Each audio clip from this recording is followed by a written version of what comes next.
Est-ce que tu t'es demandé pourquoi l'adolescence est une période si pleine de questions, parfois compliquées, de prises de bec avec les parents? Et bah si tu t'es posé cette question, reste accroché, cet épisode est fait pour toi. Qui a dit qu'il y avait un chemin tout tracé?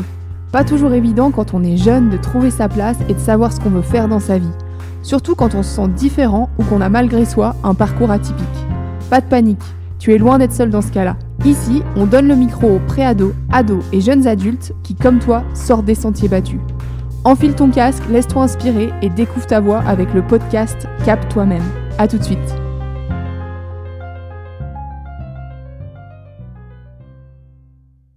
Salut à toi, jeune padawan. Haha, j'avais toujours rêvé de faire ça, maintenant c'est fait.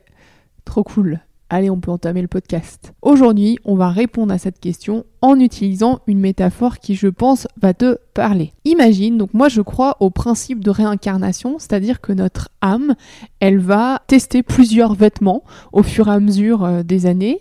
Et elle va tester d'abord une personnalité, Marine, ensuite elle va en tester une autre dans une autre vie, etc. Et à chaque fois, ça lui permet d'évoluer et de grandir. Une âme, avant d'arriver sur Terre, elle fait le choix de choisir l'environnement, c'est-à-dire le lieu, la culture, les conditions sociales, etc., pour pouvoir s'implanter. Et elle va aussi décider des architectes qu'elle veut pour la construction de sa personnalité, de son individu, en l'occurrence tes parents. Évidemment, cette âme, quand elle est désincarnée, elle sait exactement, elle a conscience de plein de choses, elle sait exactement quelles sont les qualités et les capacités de ces architectes, elle ne les choisit pas par hasard, et elle sait exactement quelles sont les qualités, les potentiels du terrain, du terreau, pour que tu puisses grandir. Tout est fait en choix conscient. Elle décide, elle dit ok, on va s'implanter ici. Quand tu es petit, tu nais dans un environnement avec certains potentiels, comme pour une baraque, il y a des endroits où on peut construire certaines choses, d'autres pas, etc. C'est vraiment pas par hasard qu'on choisit cet endroit.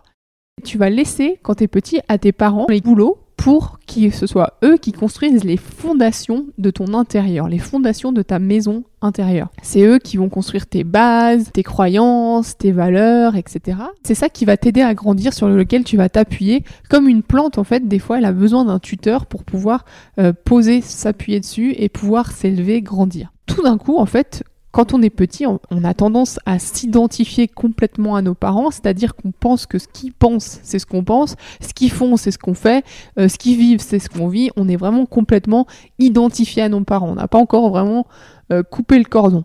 Or, à l'adolescence, tout d'un coup, il y a quelque chose qui se passe au niveau de notre physiologie, psychisme, etc., où petit à petit, on se dit, mais attends, en fait, moi, je ne suis pas papa et maman, je ne suis pas leur choix, je ne suis pas leurs valeurs. Et petit à petit, on commence à trouver, découvrir et vraiment incarner notre identité propre. C'est pour ça que tout d'un coup, on réalise, mais attends, cette baraque-là que j'ai demandé à construire à mes parents, c'est la mienne. Mais est-ce que ça me convient? Là qu'on commence un petit peu en général à checker un peu les fondations en regardant le travail qui a été fait par les parents. Est-ce qu'ils ont posé de bonnes bases? Est-ce qu'il manque pas des choses? Et puis des fois on peut leur en vouloir en disant mais attendez, tu vois, c'est comme quand on reçoit une maison, il y a des fois on achète une maison et puis finalement tip top, il n'y a que quelques finitions qui manquent et puis ça nous convient, c'est parfait. Et puis pour d'autres, des fois, la maison en soi, elle est bien terminée, elle est bien finie. Nous, on se dit, mais moi, c'est pas du tout ce genre de maison que je veux. Donc, je vais tout retaper à l'intérieur. Et d'autres fois, on reçoit une maison et on se dit, non, mais attends, là, ils ont un peu foiré au niveau des fondations. Il manque le sanitaire, ça va pas du tout. L'électricité, c'est le bordel. Enfin, voilà. Et on fait un peu un état des lieux. Et c'est pour ça que des fois, on est un peu en confrontation avec ses parents parce qu'on se dit, non mais attends, qu'est-ce qu'ils ont fait? Sachant, petit rappel, l'âme, au départ, a volontairement décidé de choisir ces architectes-là. Ça veut dire que même s'il y a des trucs qui capotent, selon toi, c'était voulu. C'est parce que c'était pour que tu sois invité plus tard dans ta vie à pouvoir toi-même reconstruire tes bases, tes fondations.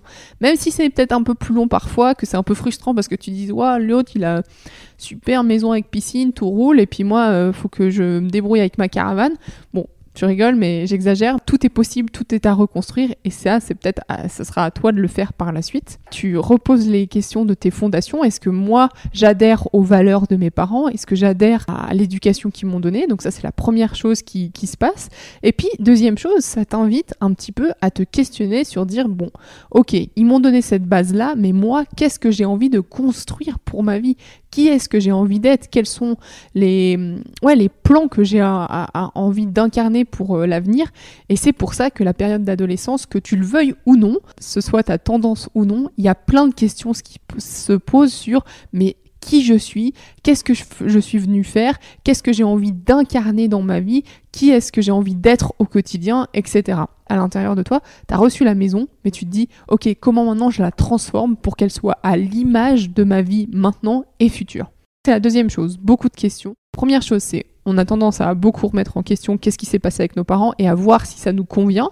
Deuxième chose, finalement, on se questionne sur mais qui on est profondément. C'est pour ça qu'il y a autant de questions et c'est bien, c'est normal, c'est sain, c'est ce qui va te permettre en fait de construire ton futur. Troisième chose qui est très importante à ce moment-là, c'est aussi d'accepter ce que tu as reçu. Déjà, parce que fondamentalement, tu l'as choisi à la base, même si on l'a oublié, mais on l'a choisi. Et deuxièmement, parce qu'en fait, dans tout ce que tu as, il y a du beau et du potentiel dans n'importe quelle personne. Tous, autant qu'on est, il y a quelque chose de beau là-dedans. C'est d'accepter cette maison, même si elle est un petit peu biscornue, même s'il manque quelques 3 espaces, même si elle est encore en friche et puis qu'il n'y a pas grand-chose qui a été posé dessus. C'est pas grave, elle est pleine de potentiel. Tu vois, par exemple, des fois, on peut recevoir un terrain, on peut être sur une maison où on se dit mais je peux rien construire là-dessus, où il y a rien qui peut pousser, je pourrais même pas mettre des arbres, etc. Et en fait, c'est comment t'apprends à aimer ce terrain et comment t'apprends à valoriser ses qualités pour qu'ensuite tu puisses t'appuyer dessus toute la vie. C'est pour ça que c'est aussi compliqué quand on est adolescent et que des fois on peut mal le vivre, que c'est hyper important pour t'aider. Donc questionne-toi, prends le temps de réfléchir. En fait, à chaque fois que j'ai interviewé des jeunes, je leur demande mais qu'est-ce que tu dirais à la toi de ado ou voilà.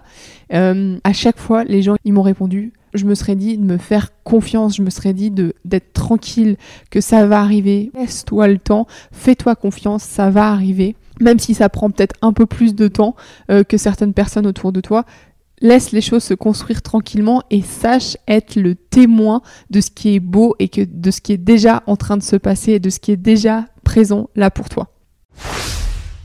Pour résumer cet épisode, en gros, l'adolescence est une période difficile. Pourquoi ? Parce qu'on a reçu, c'est comme si on avait hérité d'une maison à la naissance, qu'on avait choisie fondamentalement avant de venir s'incarner sur Terre. Et cette maison, quand on en hérite, à l'adolescence, tout d'un coup, on commence à se questionner en se disant mais est-ce que c'est vraiment la maison que j'ai envie d'avoir pour le reste de ma vie, pour construire mon existence dessus? Et c'est pour ça que c'est une période où il y a beaucoup de questions, beaucoup de déconstruction, parce qu'évidemment, tu vas te mettre à tester des choses en te disant moi, j'ai envie d'être comme ça. Puis tu testes, tu vis un peu dans cette baraque que tu as transformée, puis tu dis non, ça me correspond pas du tout. Donc tu déconstruis, tu reconstruis. C'est une phase avec beaucoup de changements, beaucoup de transformations et beaucoup d'essais-erreurs. Donc c'est normal d'essayer, de se tromper, de recommencer, etc. Et c'est une période où tu es invité à poser les bases pour ton avenir. Fais-toi confiance, donne-toi de l'espace, donne-toi du temps, questionne-toi, et puis c'est tout à fait normal. J'espère que cet épisode t'a plu. Je l'ai fait un peu en impro cette fois-ci. On verra si c'est clair. Et si tu as des questions, que c'est vraiment pas clair, tu peux me faire un petit message sur les réseaux Instagram ou TikTok pour me dire, la Marine, ça joue pas, est-ce que tu peux approfondir ce point? Les réseaux, c'est comme le podcast, capte toi-même, tout attaché, TikTok, Instagram, et je te dis à très bientôt dans un prochain épisode. Belle journée à toi, ciao ciao!